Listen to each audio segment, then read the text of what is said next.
Sud Matin. Adji Fatou Bari.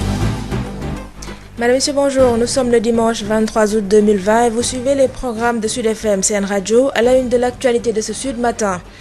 Le garde des Sceaux, ministre de la Justice, intervient suite au bisbis noté à la cour d'appel de Kaolack. Maître Malick Sall ordonne l'ouverture d'une enquête qui sera menée par l'inspection générale de l'administration de la justice, ce pour faire la lumière sur cette affaire qui pollue l'atmosphère judiciaire. Reprise des enseignements dans les universités à la date du 1er septembre prochain. Le SAES reste sur la défensive et pose des conditions. En conférence nationale biannuelle à Thiès hier, les enseignants du supérieur ont déploré leur mise à l'écart dans le processus de reprise des cours et puis colère des populations du quartier Bongré de Kaolack. À l'origine, le refoulement des eaux usées à partir des égouts de l'ONAS, ce qui n'est pas sans conséquence sur leur santé, notamment celle des plus petits. L'actualité internationale et la rétrospective des faits marquants de la semaine avec Babacar Samb vont boucler ce Sud Midi. Assane Thioune assure la technique. Tout de suite, la version wolof, c'est avec vous. Khady Sène, asalaamaaleykum. Aleykum salaam Adji Fatou Bari. Sud Matin la ñu nekk mbokk ñu ngi leen di jaajëfal di leen dalal ci Sud FM seen rajo. Li ci gën a fës ci dibeer gi mooy wàllub yoon. Ministre bu ñu dénk wàllub justice di yëkki ay kàddu gannaaw ba coow lu bëri amee ci cour d'appel bu Kaolack. Maître Malick Sall di rek joxe dogal ñu daal di ibbi ab l'enquête te ñi nga xamante ni ñoo inspection générale de l'administration de la justice ñoo ko waral amal ngir rek indi leeral ci coow li am ci wàllub yoon. njàng mu kawe mi dinañ ko door benn fan ci weeru septembre bi ñu dëkkmal SAES nag moom taxaw ngir aar boppam ak étudiants yi waaye itam di teg ay conditions ñu doon amal ab conférence ni ki démb ca Thiès ñoom ñii di jàngalekat ci daare kawe yi ñoom ñu ngi ñaawlu lu ñu leen rek beddi compté ci processus bi nga xamante ne moom la ñuy amal ngir rek dooraat cours yi. les waa askan wa yeewoo ca quartier Bongré bu Kaolack mer ba futtu lu ko waral mooy ndoxu foos yi jóge ci égout yu LONASE yi di ñëw ci ñoom loolu rek moo leen merloo ba futu ndax yooyu rek am na ay njeexital ci seen wér-gu-yaram rawatina wér-gu-yaramu xale yi. xibaar yooyu yëpp dinañ ci toftal wàllu xibaaru bitim réew ak xibaar yu gën a fës ci ay bés yu ñu génn di la rétrospective tey ji nag Babacar Samb leen ci àndal. Assane Thioune moo nekk ci xarale gi. Sud Matin, le journal. Madame, Monsieur, bonjour. À la une de l'actualité de ce Sud Matin, le garde des Sceaux, ministre de la Justice, intervient suite au bisbis noté à la cour d'appel de Kaolack. Maître Malick Sall ordonne l'ouverture d'une enquête qui sera menée par l'inspection générale de l'administration de la justice pour faire la lumière sur cette affaire qui pollue l'atmosphère judiciaire. Reprise des cours dans les universités à la date du 1er septembre prochain. Le SAES reste sur la défensive et pose des conditions. En conférence nationale biannuelle à Thiès hier, les enseignants du supérieur ont déploré leur mise à l'écart dans le processus de reprise des enseignements et puis colère des populations du quartier Bongré de Kaolack. À l'origine, le refoulement des eaux usées à partir des égouts de l'ONAS, ce qui n'est pas sans conséquence sur leur santé, notamment à celle des plus petits. Assane Thioune assure la technique. Adji Fatou Bari.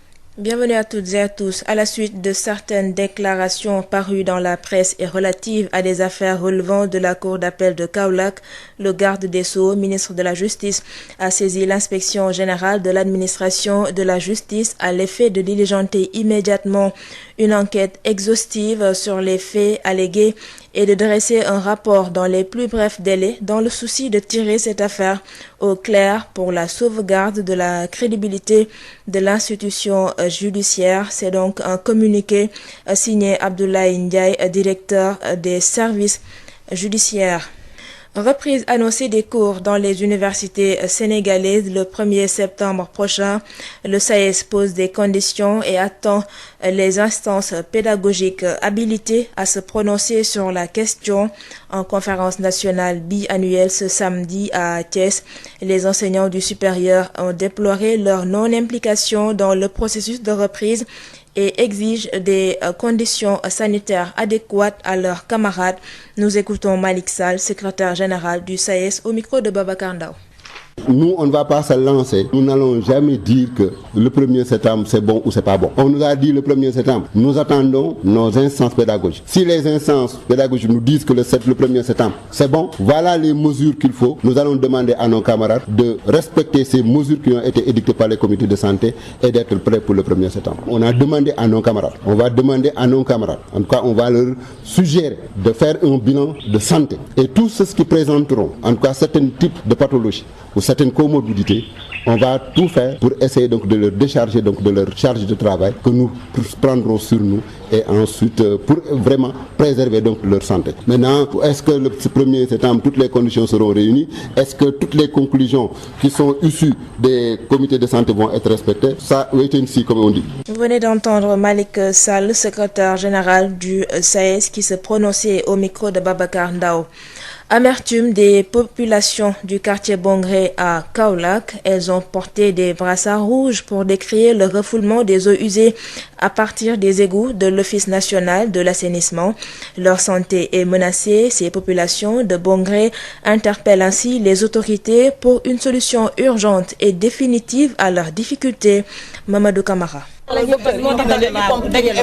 Les habitants du quartier Bongré à Kaolack sont en colère à cause des eaux usées qui sont refoulées par les égouts de l'Office national de l'assainissement. Ils ont porté des brassards rouges pour manifester leur amertume. Cheikh Ahmed Tidiane Sakho, qui est imam ici au niveau de la mosquée de Bongré, nous qui avons grandi dans les rues de Bongré, depuis l'inauguration avec le président Abdou Diouf, ce n'est plus l'image que nos parents nous ont laissée ici. L'hygiène que nous demandons à nos enfants, à nos petits-enfants de suivre, il y a un problème de pédagogie qui va se poser. Parce que si on leur parle qu'ils doivent être propres au niveau physique et au niveau intellectuel, et si nous voyons ces gâchis publics, nous avons un pincement du cœur. Et surtout, depuis la première porte jusqu'à vers Q12, nous ne vivons pas. Nous ne parlons pas des moustiques et nous ne parlons pas du paludisme et nous ne parlons pas du corona aussi. Mais il y a ce que l'État doit faire. Et c'est quoi? Nous aider à essayer de régler ces problèmes d'hygiène, que chacun parmi nous a un devoir civil, c'est vrai, mais il doit avoir un devoir pour l'État. Nous demandons aux autorités de faire tant soit peu leur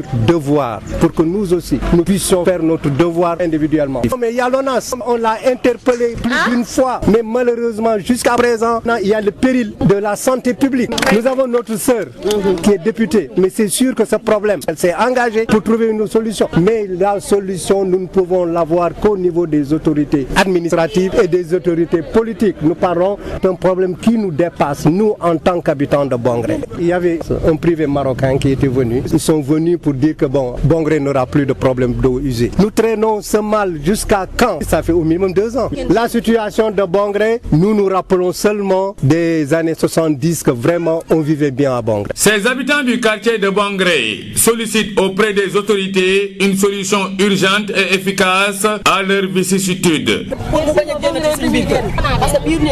Kaolack, Mamadou Camara, Sud FM. Docteur Mbaye Gueye, pharmacien et habitant du quartier Bongré à Kaolack, lui craint une épidémie. Il pense aux enfants et aux personnes âgées dans ce contexte de crise sanitaire. Il évoque ainsi un véritable problème de santé publique à Bongré et alerte les services de l'environnement, la DSCOS ainsi que les autorités municipales. Nous écoutons Dr Mbaye Gueye avec Mamadou Camara. Ça, c'est des eaux stagnantes. Depuis l'école primaire, on nous a appris que les gîtes larvaires pour le paludisme, c'est les eaux stagnantes. Ne serait-ce que pour le paludisme.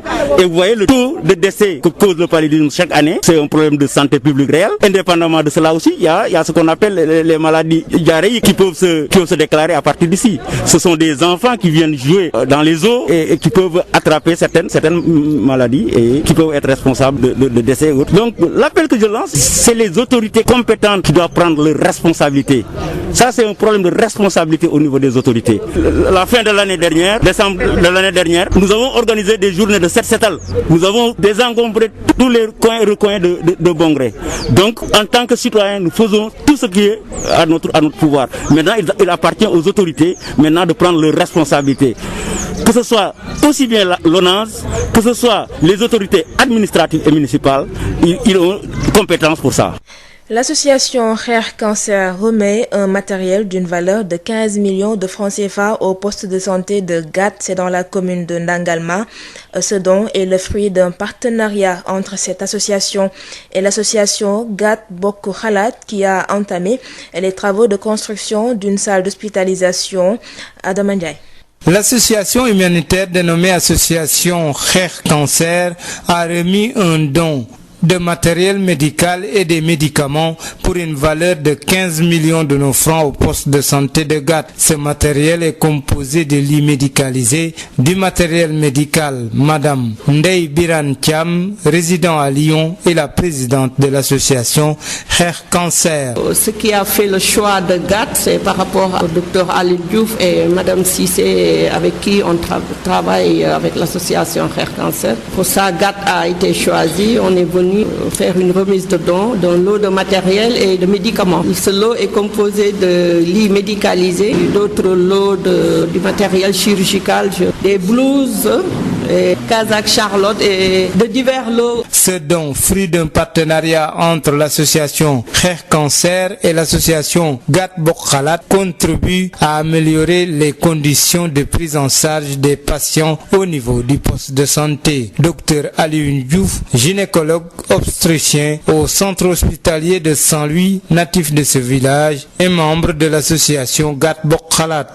Il sera d'un très grand impact parce que tout simplement cet appui est venu à son heure. Les populations l'ont accueilli avec beaucoup d'enthousiasme. Ça permettra également de soulager le poste avec les accouchements et de pouvoir être bénéfique aux populations. L'association Gat Bokk Xalaat a entamé des travaux de construction d'une salle d'hospitalisation pour une valeur de 15 millions environ. Diourbel, Sud FM, Adama Ndiaye. Journée de reboisement à Pambal, une commune du département de Tivaouane.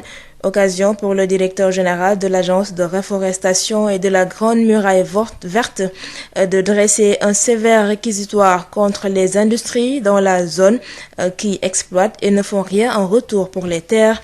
Babacar Sow. Journée de reboisement à Pambal-Lantinor, une commune du département de Tivaouane, une zone que la CEPHOS sénégalaise des phosphates a déjà exploitée. Le directeur général de l'Agence nationale de reforestation et de la Grande Muraille Verte dresse un sévère réquisitoire contre les industries minières. Ils tirent toujours profit de nos terres et ne rendent rien à la nation sénégalaise. Ce sont les termes de Ali Haïdar, directeur général de l'Agence nationale de reforestation et de la Grande Muraille Verte. Catastrophique. Nous avons des industriels très puissants qui viennent exploiter des richesses. Ici, là, derrière nous, il y a des minerais qui ont été exploités. Ils tirent profit, mais ils ne rendent rien à la terre. Et ils nous laissent des cratères, ils nous laissent un lieu dégradé et ils s'en vont avec leurs richesses. Donc, pour moi, il nous faut accompagner cet environnement et je suis satisfait parce qu'ici, à Pambal, monsieur le maire l'a compris, les autorités administratives l'ont comprise, les eaux et forêts l'ont compris, les associations, les populations l'ont compris et ensemble, avec l'accompagnement de l'agence, nous y arriverons. Une occasion pour le maire de Pambal d'interpeller le chef de l'État Macky Sall et son gouvernement, d'où la nécessité à l'en croire, comme il l'a décidé, d'établir un programme de 3 ans pour planter des arbres afin d'aider à la réhabilitation des terres, ce qui pourrait permettre aux paysans de cultiver une activité qui n'existe presque plus à Pambal. Serigne Cheikh Mbacké Dione, maire de la commune de Pambal. Ce qui se passe ici, c'est qu'il y a des industries minières qui viennent dans nos localités, qui exploitent le phosphate et d'autres matières premières et au finish sans réhabiliter les sols. Ce qui nous pousse aujourd'hui à interpeller le chef de l'État, le ministre des Mines, de venir voir ce qui se passe réellement ici. On s'est réunis aujourd'hui ici pour démarrer un programme qui va durer plus de 3 ans. Ce que nous voulons, c'est réhabiliter les 1500 hectares qui sont là abandonnés parce qu'il n'y a plus possibilité de cultiver ici. Alors que les sociétés sont là en train d'exploiter et ils ne font rien à l'encontre de ces populations. Et on va en profiter pour signer une convention de partenariat avec l'agence pour que d'ici 3 ans, qu'on puisse revenir ici et trouver forêt comme il était à l'époque de 1940 et 1950. Tivaouane, Babacar Sow pour Sud FM. Sud International. Retour sur les audiences entre le médiateur de la CEDEAO et les membres du Conseil national pour le salut du peuple, ainsi que sur cette rencontre entre le médiateur et le président démissionnaire Ibrahim Boubacar Keïta. C'était donc hier au Mali. Du Mali, nous retrouvons la correspondance de Sori Ibrahim Maïga. Première mission de l'ancien président nigérian après le renversement d'Ibrahim Boubacar Keïta. et 4e visite depuis le début de la crise socio-politique au Mali. Dès sa descente de l'avion aux environs de 13 heures passées, il s'est adressé à la presse en évoquant l'objectif de sa visite. Je cite: effectivement, c'est ma 4e fois de venir ici en cette période de crise socio-politique.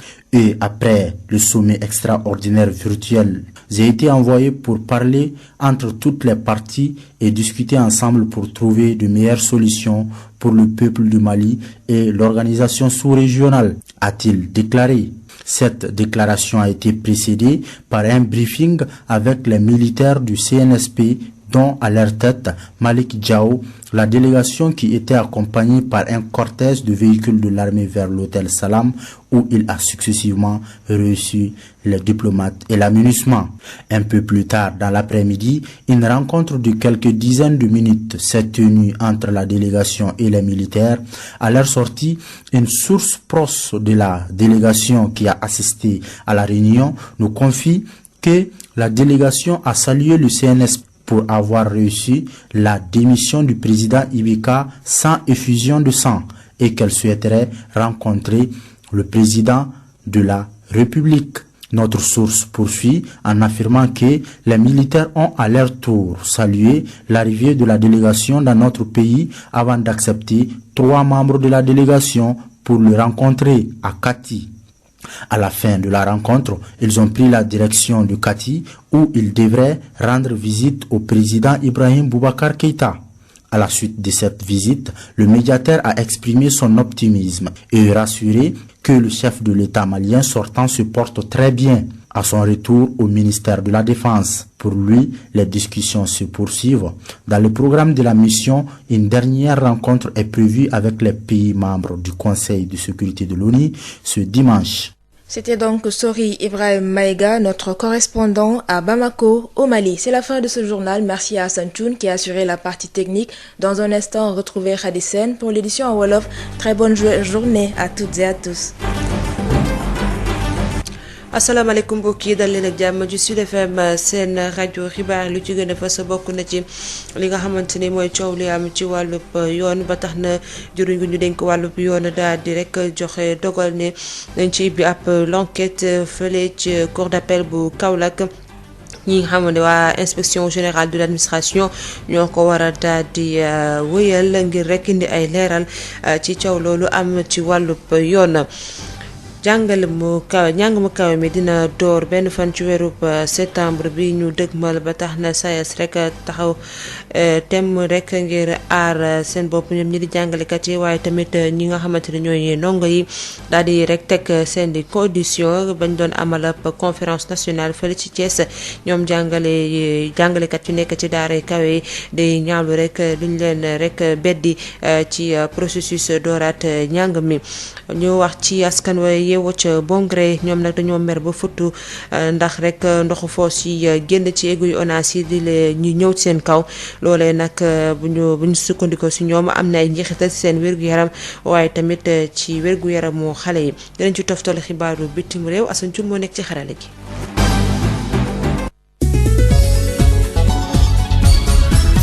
Khady Sène mbokk yi ñu ngi leen di nuyu di leen dalal jàmm ci xibaar yi Sud Matin dañuy koy doore ak bataaxal bi nga xamante ne jëriñ gi ñu dénk wàllub yoon daal dina koy génnee gannaaw ba déclaration génnee ci presse bi ndax coow la am ca cour d'appel bu Kaolack jëriñ gi nag jëriñ gi nag ne rek nañu def ab enquête ngir rek indi ay leeral ci coow lay am ci cour d'appel bu Kaolack ñi di waa inspection générale de l'administration de la justice ñoom rek daal di jox dogal ngir ñu daal di wóyal boobu lay enquête. wax ci jàng mi nga xamante ne war na door ci université yi benn fan ci weeru septembre SAES nag di teg seen di condition tey rek xaar jumtuwaay yu war ci wàllub njàngale mi foofule di xaar tamit autorité yi autorités yi nga xamante ne dénk nañ leen wàllub njàngale ñu daal di ci yëkki ay kàddu de kii démb lañ ko xamle ci ab conférence bi ñu doon amal ca Thiès ñoom ñi di jàngale ci université yi di ñaawlu li nga xamante ne dugalu leen ci ba ñuy waxtaanee reprise bi dañ ciy déglu Malick Fall di secrétaire général bu SAES ci micro Babacar Ndaw. dañoo gis ni ñun li jëm ci wàllu reprise bi le 1er septembre je le dis honnêtement ñun SAES ñun de kenn woowuñu ci wax laaj ñu ci suñu xalaat comme nag woowuñu ci laaj ñu ci suñu xalaat ñu denc suñu xalaat ñun tamit tee ko pour suñu bopp la ñu mën a wax daal mooy ñoo ngi xaar le 1er septembre ñoo ngi xaar suñuy kuréel yi nga xamee ñoom ñoo war jël décision wax ni bés bii la université bi di reprendre ñoo ngi xaar suñu kuréel yooyu nag suñu nee ñu ñëw leen ngeen jàngale 1er septembre dañ leen laaj nee leen comité de santé bi nga xamee ni moom ngeen yor lan la leen wax bu ñu waxee ni lii la ñu wax ñu ni suñuy ñoñ dem leen ngeen jàngale ji te ngeen tënku ci lii comité de santé bi wax kaa jéemuñu toog di xam ndax le 1er septembre ndax dana baax wala du baax comme kenn woowu dañuy ñëw jàpp suñu njaam toog di xaar ba le 1er septembre bu le 1er septembre jotee ñu ñëw comme ñëpp constaté bu fekkee ni jàngale mën na am ñu jàngale bu fekkee ni jàngale mënul am ñu xam ni kat jàngale mënul am te ñëpp bu boobaa Sénégal gépp dina xam ni jàngale moo mënul am waaye ñun kenn duñu pousse pour wax ni jàngalekat yi ñoom ñoo bañ jàngale ji bari na quand même ay jàngalekat yoo xamee ni dañoo xaw am âge bu xaw sore te nag ñëpp xam nañ ni mag ak feebar ñoo ànd donc plus da ngay gën a jëm mag plus feebar di la gane si ñooñu également dañu ñu fexe ba nan la ñu mën a waxtaanee suñu biir ba ñooñu nga xamee ni ay mag lañu te mën nañu présenter yenn type de comorbidité yi ñu wax leen kat mën leen leen mën a wàccee seen liggéey boobu ñu defal leen ko wa illa ñu allégé leen bu baax wala ñu jox leen yeneen type de jàngale surtout di enseignement à distance yi dinañu wax également que suñu yeneen morom yi nga xamee ni dañoo am ay feebar yu ñu yëg seen yaram bu fekkee ni yëg nañ ko ci seen yaram nañ ñu ko signaler teel wala ñu dem ci institut de prévoyance bu UPMS bu université Cheikh Anta Diop ñu joxal leen foofu kayit pour ko defee ñun ñu mën a xam ne ñii kat war nañ leen mën a wàccee liggéey bi en attendant que ñuy tane. ñu dem ba ca Kaolack foofee nag askan wi yeewoo ca Bongré dañoo mer ba futtu ndax rek ndox foofu yi génn ci égout ONAS yi di jëmale seen kaw ba tax na nag ñoom nee nañ seen wér-gu-yaram mu ngi ci xottu gerte ba tax na ñuy woo autorités yi ngir rek ñu ànd ci saafara Mamadou Camara.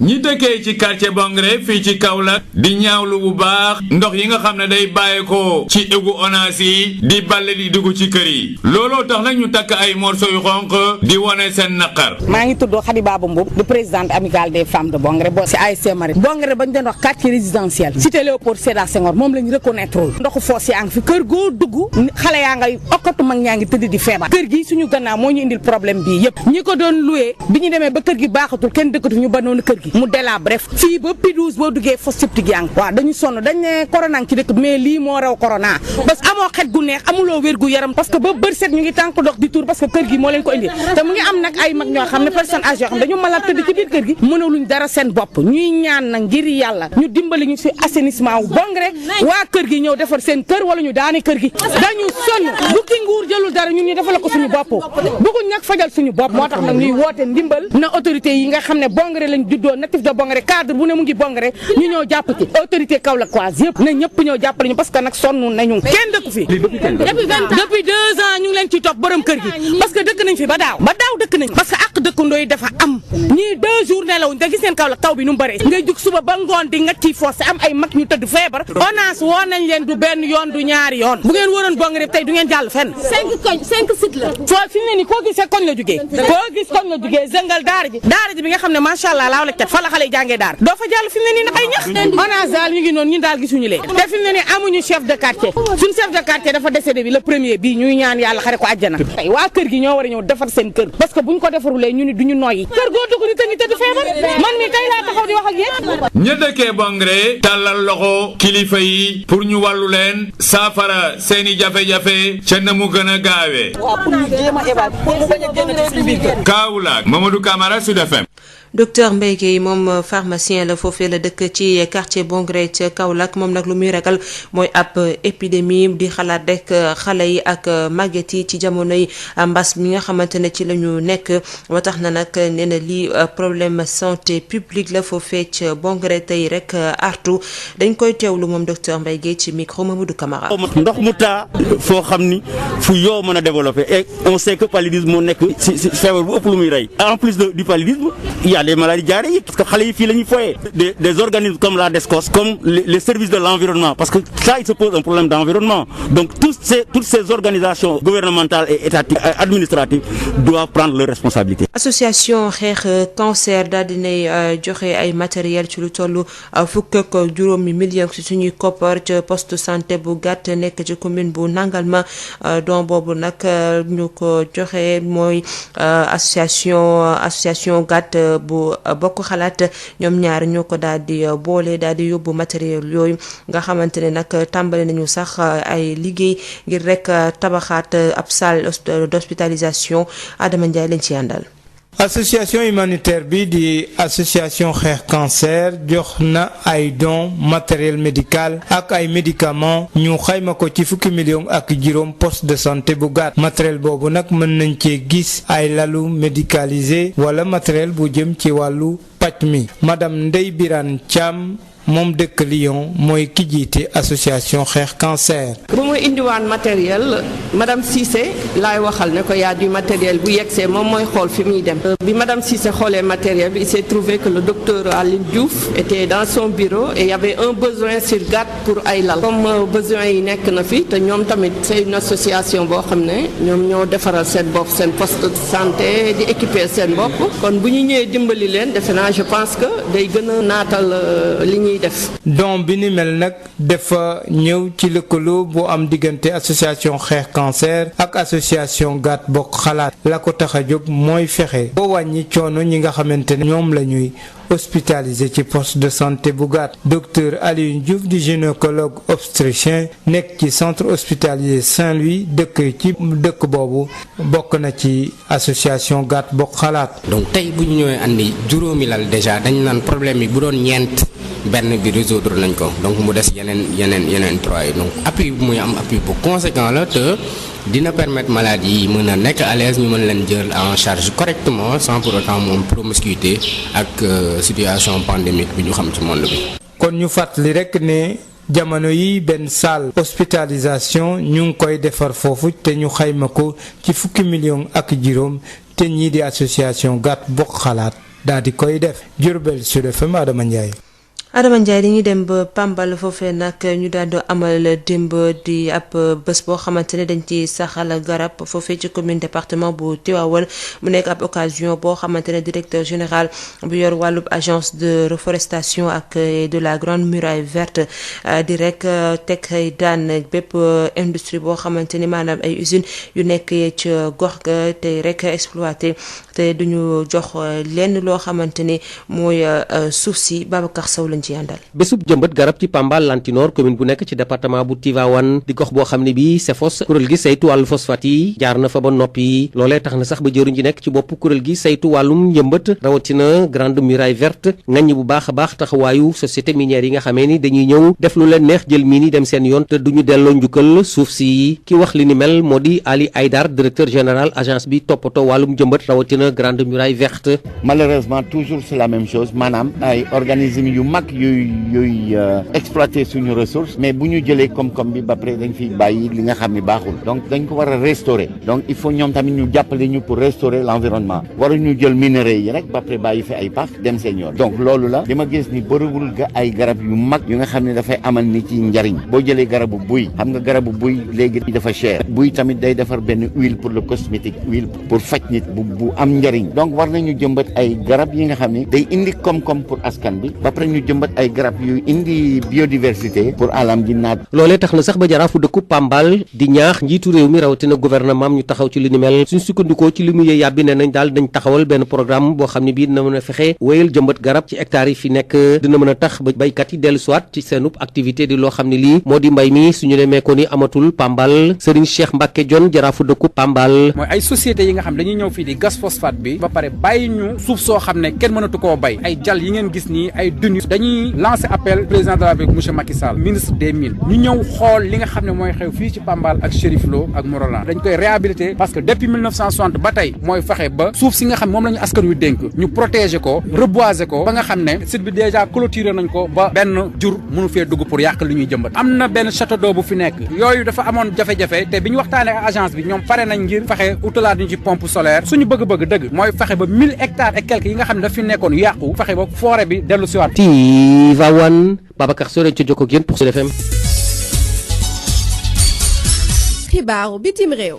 xibaaru bitim réew ak mbas mi di coronavirus ñi ci ñàkk seen bakkan nag ci àdduna bi weesu na juróom-ñetti téeméeri junni ci ñaar fukk ak lu ëpp ñaar fukk ak ñetti millions ci ay nit yoo xamante ne am nañu bile wopp bu ñu sukkandikoo ci waa AFP Amérique latine nag ak Caraïbes ñoom ñooy diwaan yoo xamante ne gox yoo xamante ni ñoom feebar bi laal na leen bu baax a baax ate am nañu lu ëpp ñaar téeméeri junni nit ñoo xamante ne ñàkk nañu seeni bakkan ñi nga xamante ne ñooy waa États-Unis Brésil Mexique ak Inde ñoom it ñi ci ñàkk seen bakkan dafa gën a yokku juróom benn fan ci weeru juin te it gis nañu ne ci fukki fan ak juróom-ñaar téeméeri junni nit ñàkk nañ ci seen bakkan Chine moom boobu ba léegi ci weeru juillet ba léegi mu ngi testé ay vaccin ngir rek xeex li nga xamante ni moo di coronavirus mbokk yi fi la ñu yem ak yenn ci xibaar yi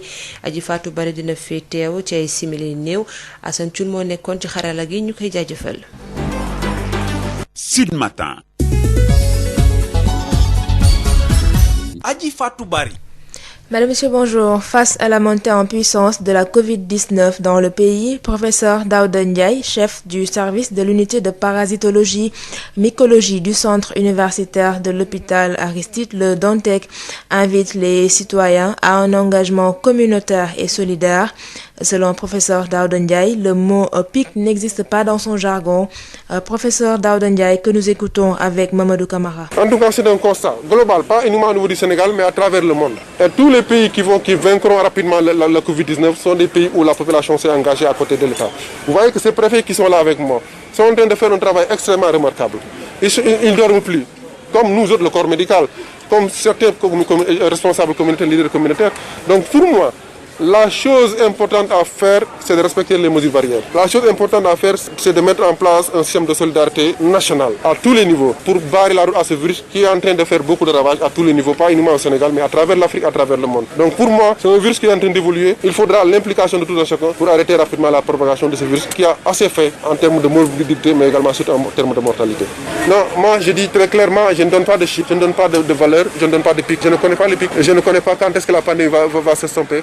Lorsque la pandémie aura donné son dernier mot, on vous dira quand est-ce qu'il y a eu le pic, quelle a été la composition, quelle a été la virulence, quelle a été l'épidémiologie, la biologie du virus. Pour le moment, pour moi, ce qui est important, préconisons les mesures barrières, évitons de donner des chiffres ou de donner d'autres informations. C'était professeur Daouda Ndiaye, chef du service de l'unité de parasitologie, mycologie de l'hôpital Aristide Le Dantec. Professeur Daouda Ndiaye qui était récemment à Kaolack pour offrir du matériel pédagogique aux élèves en classe d'examen. Amertume des populations du quartier Bongré, c'est toujours à Kaolack. Ces populations ont porté des brassards rouges pour décrier le refoulement des eaux usées à partir des égouts de l'Office national de l'assainissement. Ces populations craignent pour leur santé. Elles interpellent les autorités pour une solution urgente et définitive. Mamadou Camara.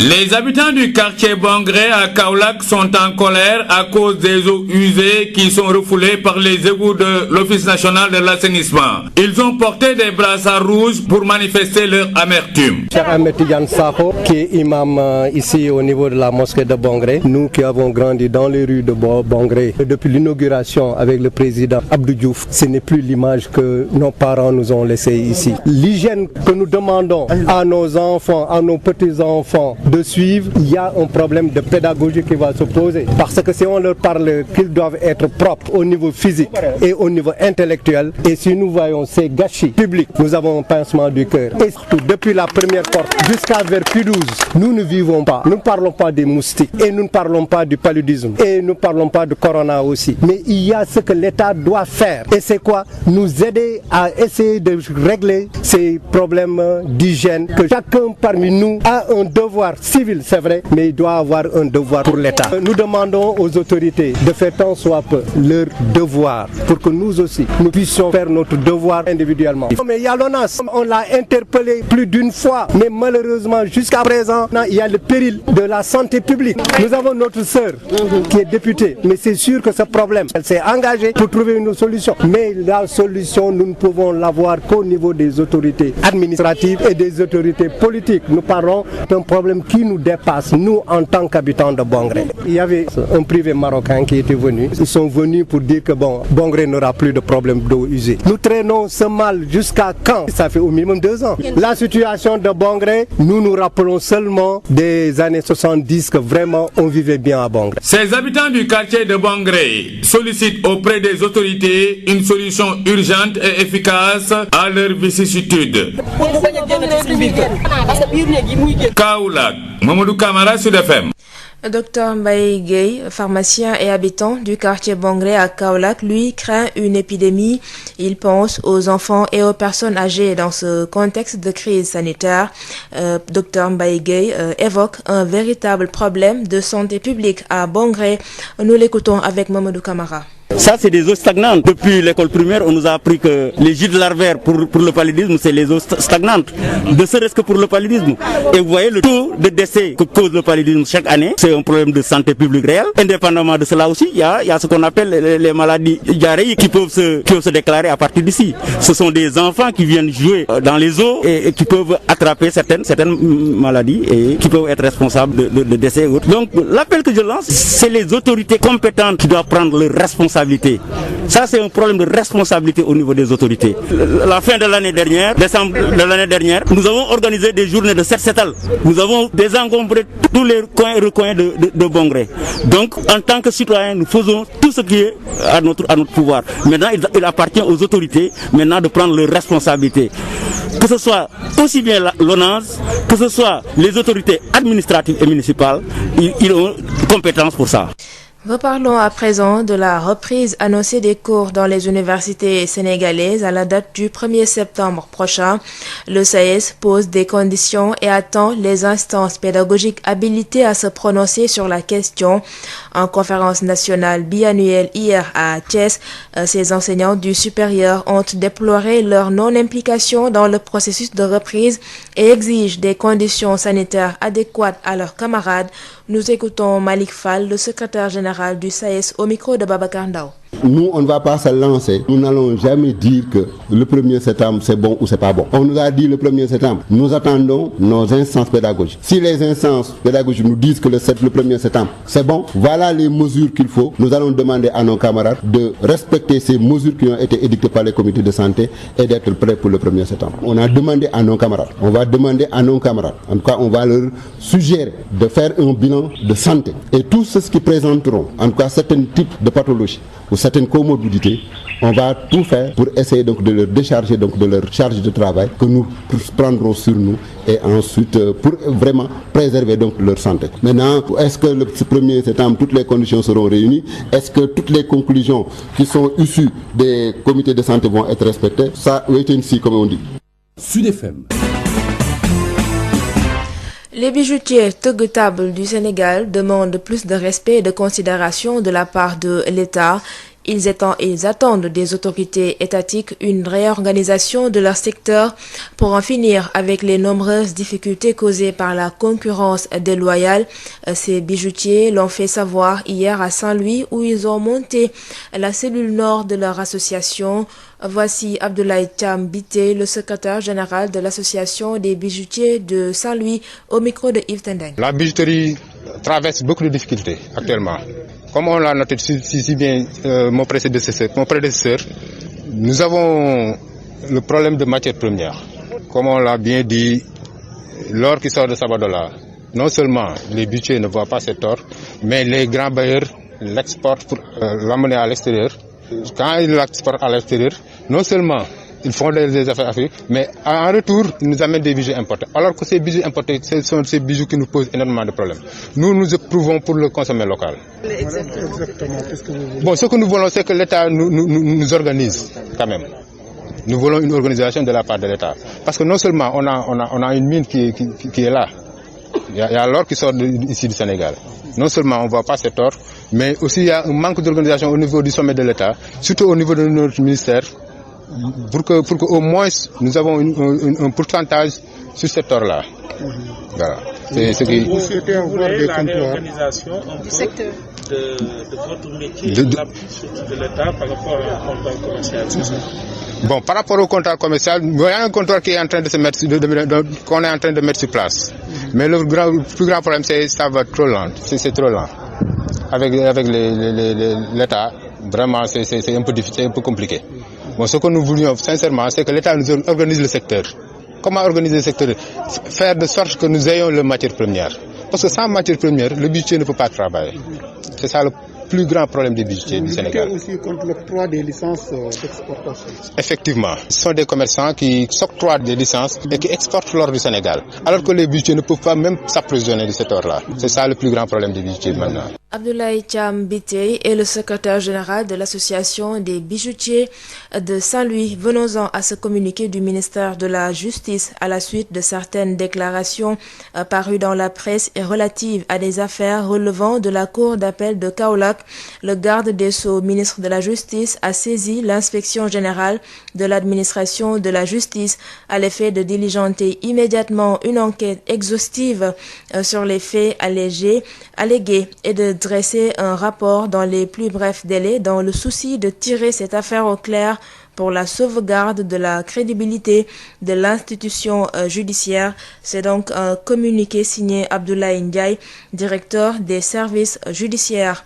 À 7 heures passées de 40 minutes, place à la rétrospective des faits marquants de la semaine avec Babacar Somb. Bienvenue dans la rétrospective des faits saillants de l'actualité de la semaine sur Sud FM. Je voudrais vous dire ma décision de quitter mes fonctions, toutes mes fonctions à partir de ce moment. La dissolution de l'Assemblée nationale et celle du gouvernement. Le président Ibeka contraint à la démission les militaires au pouvoir. Le Mali a vécu le 18 août dernier le 4e coup d'État de son histoire. Le colonel de l'armée malienne Assimi Goïta, nouvel homme fort à Bamako, le comité national pour le salut du peuple mis en place, les militaires décident d'assurer la continuité de l'État et de la République. Colonel-major Ismaël Ouagé, porte-parole du CNSP. À compter de ce jour, 19 août 2020, toutes les frontières aériennes et terrestres sont fermées jusqu'à nouvel ordre. Un couvre-feu est instauré de 21h à 5h du matin jusqu'à nouvel ordre. La continuité des services publics sera assurée par ceux qui en ont droit au regard des textes en vigueur. La société civile et les mouvements sociopolitiques sont invités à nous rejoindre pour ensemble créer les meilleures conditions d'une transition politique civile conduisant à des élections générales crédibles pour l'exercice démocratique à travers une feuille de route qui jettera les bases d'un Mali nouveau. La communauté économique des États de l'Afrique de l'Ouest réagit, condamne et exige la libération immédiate d'Ibrahim Boubacar Keïta et surtout le rétablissement du chef de l'État dans ses fonctions. En parallèle, la CEDEAO brandit des sanctions contre la junte et impose un embargo. Amadou Moustapha Dian. Les dirigeants de la communauté économique des États de l'Afrique de l'Ouest demandent la libération immédiate d'Ibrahim Boubacar Keïta et des officiels et surtout le rétablissement du chef de l'État dans ses fonctions.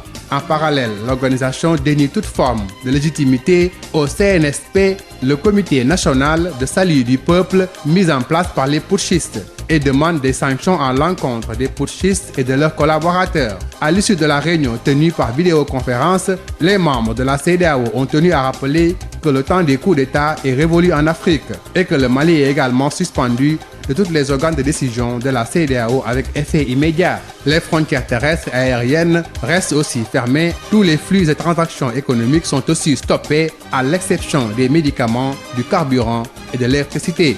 L'objectif affiché de la CEDEAO est le retour dans les plus brefs délais au calme et la situation institutionnelle normale. Toutefois, l'ancien président nigérian Goodluck Jonathan reste toujours disponible pour continuer sa mission de rapprochement de toutes les positions. Fermeté donc et ouverture au dialogue, voici la démarche adoptée par la CEDEAO dans la voie de la résolution du conflit au Mali. Une position qui n'ébranle guère, le M5 qui a tenu ce vendredi un grand rassemblement à Bamako en guise de remerciement et de soutien aux militaires mutants qui ont contraint Ibeka à la démission. Les militaires, l'imam Mahmoud Diko et plusieurs personnalités y ont pris part. Ibrahim Ossori Maïga. Manifestation de victoire du mouvement du 5 juin. L'imam Mahmoud Diko, le comité national pour le salut du peuple dirigé par son premier vice-président Malik Diaw et une dizaine de compagnons militaires. Ces derniers disent soutenir le peuple. C'est pourquoi ils ont parachevé le combat en obtenant la démission d'Ibeka. Ismaïla Ouagé, porte-parole du CNSP. On remercie le peuple malien entier pour son soutien. Notre travail a été de parachever votre combat dès le début. On se reconnaît dans votre combat. Le M5 RFP se dit prêt à travailler avec le mouvement militaire. Ibrahim Ikassa Maïga. Le mouvement du 5 juin, Rassemblement des forces patriotiques M5 RFP, se félicite de la démission de M. Ibrahim Boubacar Keïta. Le M5 RFP prend acte de l'engagement d'ouvrir une transition politique civile contenue dans la déclaration du Comité national pour le salut du peuple, CNSP. Quant à l'imam Mahmoud Diko, il met en garde les dirigeants de la CEDEAO, sans nommer, contre toute sanction visant le peuple malien, avant de remercier les partenaires du pays. Parce que Dieu seul sait que c'est un peuple mature qui a subi toutes sortes d'injustices. Alors au lieu de le consoler, on le menace. Quand même, il faut saluer tous les amis du Mali. Cette manifestation d'envergure s'est tenue à l'aube de la venue d'une délégation de la CEDEAO au Mali dirigée par Goodluck Jonathan ce samedi, qui doit rencontrer les militaires. Souri Ibrahim Maïga, Bamako, Sud FM. L'actualité, c'est aussi l'examen du certificat de fin d'études élémentaires et le concours d'entrée en 6e organisé jeudi et vendredi. Examens qui se sont déroulés dans un contexte marqué par la pandémie de Covid-19. Mais le ministre de l'Éducation nationale se réjouit du bon déroulement des épreuves. Mamadou Talla. Nous avons constaté à Dakar que ça se passe très bien ici également. C'est le même constat. Nous avons respecté en tout cas les barrières. Nous avons fait le tour donc de classe et les élèves me disent que les épreuves sont abordables pour le moment. Mais vraiment, je crois que comme les élèves me disent que les épreuves sont faciles, peut-être qu'ils ont eu le temps avec apprendre à la maison, avec les parents d'élèves également, avec cette reprise. Et je crois que le focus a été mis sur ces classes d'examen. Peut-être qu'on verra au niveau des résultats. Cependant, dans beaucoup de localités, les élèves ont tout composé les pieds dans l'eau. Des inondations qui ont provoqué justement l'ire des jeunes du quartier Lansar, c'est dans la banlieue de Dakar. Ils ont barré la route pour dénoncer l'arrêt des motopompes, manifestation dispersée par les forces de l'ordre. El Haj Moussa Thiam. Un affrontement a éclaté entre les forces de l'ordre et les jeunes des quartiers Lansar et environ qui ont barré la route et brûlé des pneus sur la route nationale. Ces jeunes ont déversé leur colère sur la route suite à la panne de la motopompe qui a occasionné des inondations dans leur quartier. Ils ont été dispersés par les forces de l'ordre. Le trafic sur la route nationale perturbé durant une bonne heure. D'aucuns préfèrent descendre des véhicules de transport pour marcher, évitant la longue file de véhicules. Les fortes pluies de ce matin ont aussi accentué le carvet des populations de Thiaroye-sur-Mer. On nous signale que la maternité est envahie par les eaux de pluie. C'est la même situation à la cité Sotrac de Kermassar. La seule pompe disponible achetée par les populations est tombée en panne. Les populations risquent de dormir à la bête étoile, s'inquiète-t-elle. Tout comme les parcelles assainies de Kermassar, on patauge pour vaquer à ses occupations. À Guédiawaye, c'est l'école 20B de la cité Djunkrop à Notaire et qui est inondée. Les élèves ont dû faire leurs examens de CFE, les pieds dans l'eau.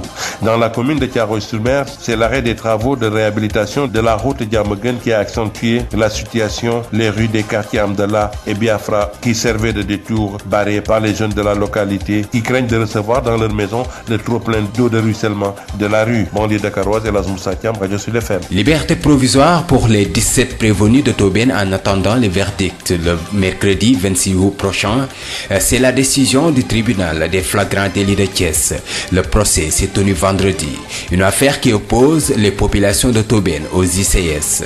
Thiès, Babacar Ndaw. Après une semaine passée à la maison d'arrêt et de correction de Thiès, les prévenus de Tobène ont retrouvé leur famille. Ce vendredi, une liberté provisoire leur a été accordée par le tribunal des flagrants délits de Thiès. Un verdict d'apaisement selon Maître Adama Fall, porte-parole du jour de la défense. Force est de constater que les personnes qui ont été jugées aujourd'hui ne sont en rien responsables des faits qui leur sont reprochés. Ils doivent recouvrer la liberté, ils doivent retrouver leur famille. C'est des gens qui ont posé une revendication légitime. Je pense aujourd'hui, si on veut une solution définitive à ce problème, il faut s'asseoir autour d'une table et négocier avec les populations. Au total, 13 avocats se sont constitués gratuitement, en majorité des avocats de l'Association des jeunes avocats du Sénégal. Maître Khoureychiba, coordonnateur du pôle d'avocats, se réjouit de la décision du tribunal de Thiès. Absolument, je m'y attendais, tout à fait. Bon, l'enseignement, c'est que nous avons affaire à des jeunes juges qui ont faim, dans un contexte délétère, au plus mal d'ailleurs. Nous avons insisté pour que les jeunes avocats soient présents. Ils auraient pu être une bonne centaine. Malheureusement, le chevauchement des audiences a fait que ce n'était pas possible. Mais pour l'exemple, si nous avons une décision de ce genre qui pousse les juges à entrer en délibéré pour sortir une décision motivée, parce qu'il s'agit quand même d'un dossier où on juge une vingtaine de personnes, je pense que c'est bon pour faire avancer la cause du droit. Dans ce contexte, il y a un véritable problème de gouvernance minière qui se pose. L'affaire Tobène ICS, prise très au sérieux par les autorités policières de Thiès qui n'ont pas lésiné sur les moyens. Dès les premières heures de la matinée de ce vendredi, tout l'environnement du palais de justice de Thiès a été barricadé avec un nouveau trafic urbain ponctué de déviations obligées aux usagers de la route. Babacar Ndaw, Thiès sur FM. C'était l'essentiel de ce flashback. Merci de l'avoir suivi. Adji Fatou Bari. À 7h et bientôt 50 minutes, c'est la fin de ce journal. À 8h, retrouvez Khady Sène pour l'édition en Wolof. Merci à Hassan Thioune qui a assuré la partie technique. Très bonne journée à toutes et à tous. Sud FM. Il est 8h. Sud Matin. Khady Sène. asalaamaaleykum mbokk yi dal leen nag jàmm bala ñuy soog a dab ñu ngi ci ñaareelu pàcc Sud Matin. Assane Thioune moo nekk ci xarala gi dañ koy doore ak wàllu mbas mi di Covid 19 professeur Daouda Ndiaye nekk chef service unité parasitologie mycologie ca centre universitaire bu Dantec moom nag di woo askan wi ñu daal di sóobu ñoom ñëpp ci xeex bi ñu daal di ànd daan coronavirus ñu sukkandikoo ci moom nag li nga xamante ne mooy pic maanaam jékki-jékki rek feebar bi yokku ñu ko am daal di yokku bokkul ci ay waxinam professeur Daouda Ndiaye mi ngi woon Kaolack di maye ay matériel élèves yi nga xamante ne ñooy jàng ci l'école élémentaire yi ak moyen secondaire yi ak ñi nga xamante ne ñooy def examen dañ koy teewlu ci micro Mamadou Camara. du sax ci Sénégal àdduna yëpp gis nañ ne virus bi daf leen a jaaxal muy pays bu am alal muy pays bu ñàkk alal ñoom sax la gën a sonal virus bi ñun xamaguñ ci lu bëri liñ ci xamul moo ëpp liñ ci xam moo tax ma ne balaa ñuy affaire lu mu ay affaire pic liñ ma laaj sànq wala ay chiffres wala kañ lay jeex man leen xaw ma pic bi kañ la man yàgg naa ko wax naa ko ci rajo yu bëri xaw ma également kañ lay jeex du ma wax lu ma xamul pour mu jeex dëkk yu gën a gaawal mu jeexal feebar bi en attendant vaccin am mooy ñëpp ñi nga xam ne jàppale nañu nguur li nguur gi wax ñu koy sosoo muy sol masque yi muy bari mooy raxas loxo yi di respecter distance bi bu ko ñëpp defee ñu dimbali suñu autorités yi dimbali kilifa diine yi dimbali képp ku nga xam ne yàlla mu ngi lay jox na la fi kàddu wala cër je pense que bu ñu ko defee rek mbas bi dina fi mën a jeex. dañuy des foofee ca Kaolack ak askan wi yeewoo ca goxub Bongré ñoom nag ñu ngi mer ba futt daal di takkaay brassard rouge ni ki démb di ñaawlu rek ndoxu foos yi nga xamante ne ñooy jégee ci égout ONAS yi di jëmle si seen kër yi ñoom nag bu ñu sukkandikoo ci askan wi nee nañ seen wér-gu-yaram mu ngi ci xottu gerte ndax foofee nag ni mu mel jéggi na dayoo ba tax na rek ñuy woo autorité yi ñu andi leen ci saafara dañ ci ànd ak Mamadou Camara. ñi dëkkee ci quartier Bongré fii ci Kaolack di ñaawlu bu baax ndox yi nga xam ne day bàyyeekoo ci égout ONAS yi di balle di dugg ci kër yi looloo tax nag ñu takk ay morceau yu xonq di wane seen naqar. maa ngi tudd Khady Baba Mboub di présidente amicale des femmes de Bongré bo ci ASC Marie Bongré bañ doon wax quartier résidentiel cité Léopold Sédar Senghor moom lañ reconnaître ndoxu foos yaa ngi fi kër goo dugg xale yaa ngay okkatu mag ñaa ngi tëdd di feebar kër gi suñu gannaaw moo ñu indil problème bii yëpp ñi ko doon loué bi ñu demee ba kër gi baaxatul kenn dëkkatu ñu banoon kër gi mu délabré fii ba P12 boo duggee foos septique yaa ngi waaw dañu sonn dañ ne corona ci dëkk mais lii moo raw corona parce que amoo xet gu neex amuloo wér gu yaram parce que ba bër set ñu ngi tànk ndox di tuur parce que kër gi moo leen ko indil te mu ngi am nag ay mag ñoo xam ne personne âgée yoo xam dañu malade tëdd ci biir kër gi mënaluñ dara seen bopp ñuy ñaan nag ngir yàlla ñu dimbali ñu ci assainissement wu Bongré waa kër gi ñëw defar seen kër wala ñu daane kër gi dañu sonn bu ki nguur jëlul dara ñun ñu defal ko suñu bopp bëgguñ nag fajal suñu bopp moo tax nag ñuy woote ndimbal na autorité yi nga xam ne Bongré lañ juddoo natif de Bongré cadre bu ne mu ngi Bongré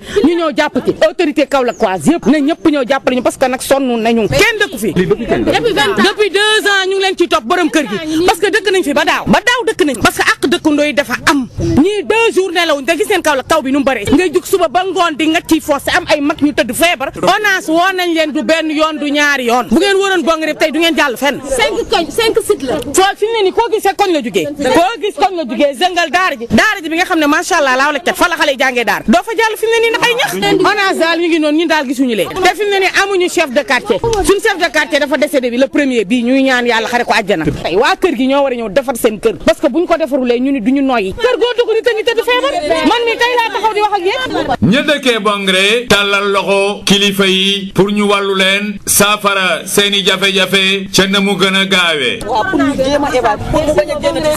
Kaolack Mamadou Camara Sud FM. Mamadou Camara docteur Mbaye Gueye di pharmacien te dëkk foofee ca quartier Bongré ca Kaolack moom nag mi ngi ragal ab épidémie am foofu di xalaat ndaw ñeek mag ñi ci jamonoy mbas mi ñu nekk ba tax na nag nee na lii problème santé publique la foofee ca Bongré tey rek woo ñi nga xamante ni ñoo yor wàllub environnement DSCOS ak autorité municipale yi docteur Mbaye Gueye dañ koy teewlu ci micro Mamadou Camara. ndox mu taa foo xam ni fu yoo mën a développer et on sait que paludisme moo nekk si feebar bu ëpp lu muy rey en plus du paludisme il y a des maladies diarrhéiques parce que xale yi fii la ñuy foyee des organismes comme la DSCOS comme les services de l'environnement parce que ça il se pose un problème d'environnement donc toutes ces organisations gouvernementales et étatiques administratives doivent prendre leurs responsabilités. ñu wax ci wàllub njàng mu kawe mi muy war a door nag benn fan ci weerub septembre bi ñu dëkkmal waa SAES nag di teg seeni conditions tey rek xaar ñi yor wàllub njàng mi yàlla ci yëkki seeni kàddu ñu doon amal ab conférence ci samedi bi ci Thiès ñoom ñi jàngalekatu daara kawe di ñaawlu rek luñ leen dugalul ci waxtaan ngir rek dooraat njàng mi foofee ci université yi ak yenn conditions sanitaires yi nga xamante ne war nañ ko teg te ñoom nag loolu ñu bëgg sax ñu daal di teg ay conditions sanitaires yu muccub ayib Malick Fall lay wuyoo mooy secrétaire général SAES dañ koy teewlu ci micro Babacar Ndaw. dañoo gis ne ñun li jëm ci wàllu reprise bi le 1er septembre je le dis honnêtement ñun SAES ñun de kenn woowuñu ci wax laaj ñu ci suñu xalaat comme nag woowuñu ci laaj ñu ci suñu xalaat ñu denc suñu xalaat ñun tamit teeku pour suñu bopp la ñu mën a wax daal mooy ñoo ngi xaar le 1er septembre ñoo ngi xaar suñuy kuréel yi nga xamee ñoom ñoo war jël décision wax ni bés bii la université bi di reprendre ñoo ngi xaar suñu kuréel yooyu nag suñu nee ñu ñëw leen ngeen jàngale 1er septembre dañ leen laaj nee leen comité de santé bi nga xamee ni moom ngeen yor lan la leen wax bu ñu waxee ni lii la ñu wax ñu ne suñuy ñoñ dem leen ngeen jàngale ji te ngeen tënku ci lii comité de santé bi wax kaa jéemuñu toog di xam ndax le 1er septembre ndax dana baax wala du baax comme kenn woowu dañuy ñëw jàpp suñu njaamu toog di xaar ba le 1er septembre bu le 1er septembre jotee ñu ñëw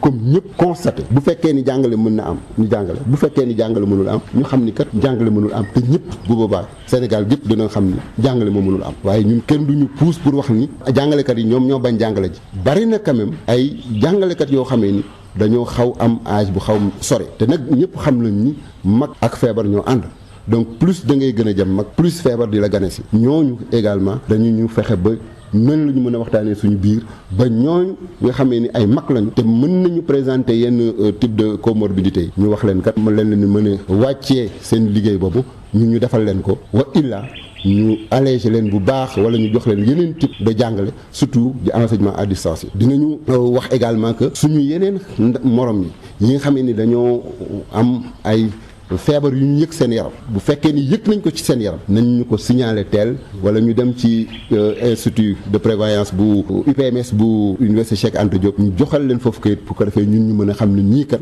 war nañ leen mën a wàccee liggéey bi en attendant que ñuy tane.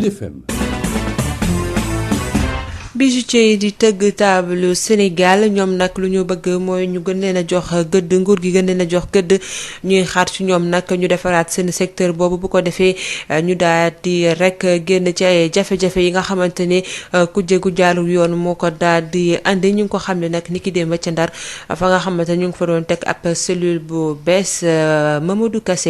Amadou Kassé mooy président association nationale des bijoutiers tëgg table dañ koy teewlu ci micro Yves Tendeng. ñëw bi li jiitu bi dafa am organisation bu ñuy wax association nationale bijoutier tëgg table ñoom ñooy ñëwoon tey doon fekk ci seen mbokk ak seeni xarit muy waa association Ndar mais waa Ndar dëgg yi ñu ñëwoon pour samp cellule nga xam ne association la boo xam ne dafa bëgg a samp cellule fépp ci 14 régions yi li ko yëkkati nag mooy pour suqaliwaat métier tëgg métier tëgg bokkoon ci métier yi nga xam ne bokkoon na ci li téye Sénégal maanaam ci économie Sénégal dafa ci amoon lii bu rëy ñu dem ba gis ne ñun ñëpp ñu siy tëgg xam ne sentir ne kenn ku ci nekk xam ne lii ci mi ngi dellu ginnaaw léegi nag ci la xale yi jóg ne taxawal kuréel gi muy tëgg taabal ñun nangu ne ñun ñëpp tëgg yëpp ne ñaar moo ñu téye fi mu nekk nii muy benn muy ñàkk matière première muy or bi nga xam ne mi ngi Sabodala te mënuñ ko bay teguñ ci mënuñ ko am mais pour ñu am ko du yomb beneen bi mooy or bi nga xam ne ñun ñu ngi koy dajale ci suñu biir di ko jëndaat ci jigéen ñi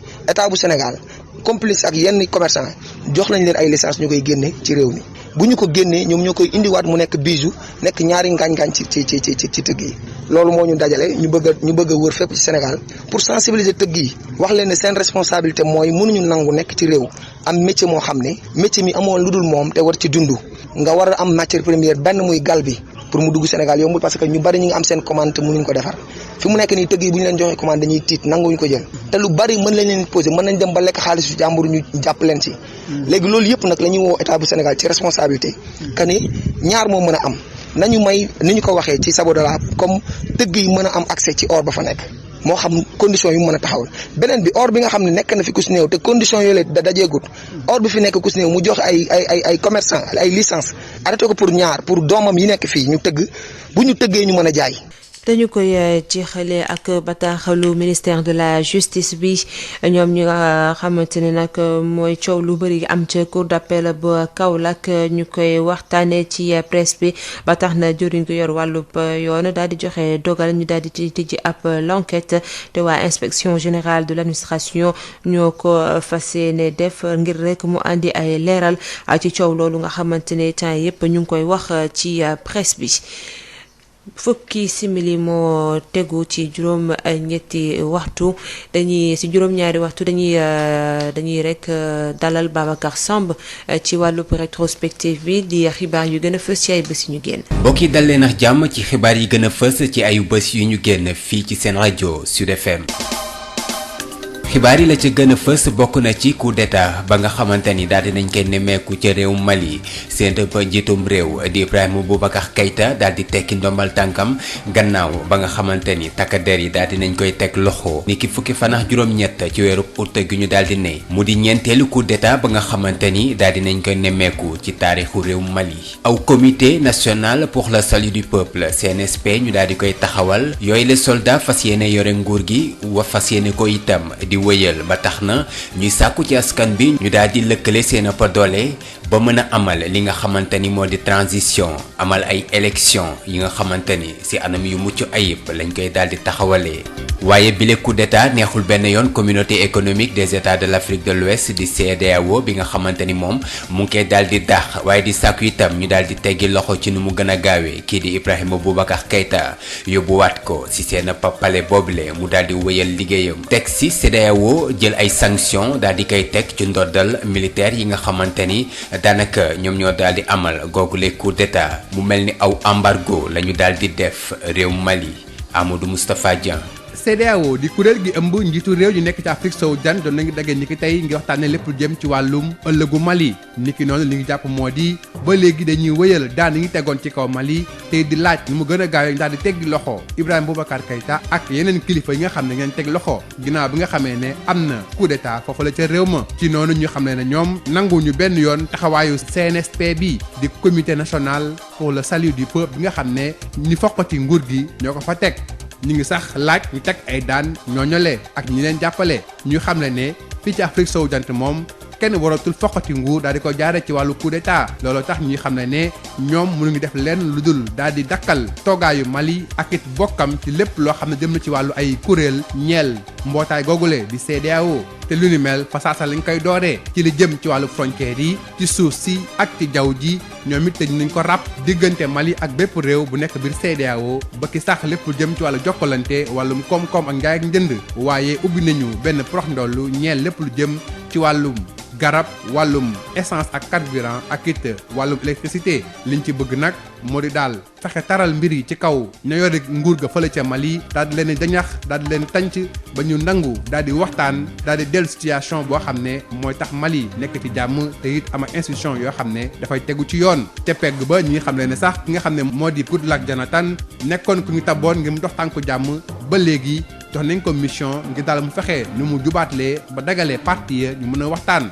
kuréel gi lee di CEDEAO di yëgle it ne ña ngay yokku li mu takk der yi nekk ci force en attente bu CEDEAO mu mel ni daal dëgëral seen kàddu waaye ubbeeku ci wàllu waxtaan ñaari taxawaay yooyu le kuréel gi lee di CEDEAO daal di jëmmal niki tey ki seen waxtaan bi ngeen amal ci xarala yu yees yi. waaye taxawaayu kuréel gi lee di CEDEAO daanaka yëngalul benn yoon mouvement du 5 juin di M5 bi nga xamante ni niki aljuma ji daal dinañuy amal aw ndaje bu mag foofee ca diwaanu ko Bamako di capitalu Mali ngir mën a sant ñi nga xamante ni ñoo di soldat yu daal di jëlee kookile di Ibrahima Boubacar Keïta si seen boppum réew mi lee ay militaire yeneeni personnalité ba ci imam Mahmoud Dicko daal di fekke yooyu leen daje imam Mahmoud Dicko profité aussi di dànkaafu kuréel gile di CEDEAO waaye itam di sàkku ci réew Mali ñu daal di boole seen ëpp doole teg ci itam di gërëm képp ki nga xamante ni daal di ngay ànd ci googule coup d'état xibaar yi la ca gën a fës bokk na ci itam